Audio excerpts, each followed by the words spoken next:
আমরা মুসলমান শাসন করেছি, আবার এই ভারতকে আমরা মুসলমানরা শাসন করব। বাংলাদেশ দখল করার চিন্তা ভাবনা করিও না, আমরা দিল্লি দখল করব, দিল্লি শাসন করব।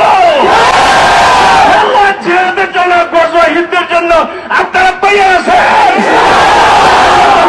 আমাদেরকে বিশ্ব শাসন করার জন্য, বিশেষ করে ভারতকে দখল করার জন্য আমাদের আল্লাহ কবুল করে সবাই বলেন।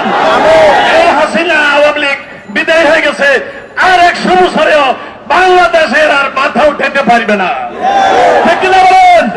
আসসালামু আলাইকুম ওয়া রাহমাতুল্লাহ। সংগ্রামী তাওহীদি জনতা, দর্শক আপনারা দেখতে পাচ্ছেন এই মুহূর্তে বাইতুল মুকাররমের উত্তর গেটে হেফাজতে ইসলামের হাজার হাজার নেতাকর্মীরা হয়েছেন।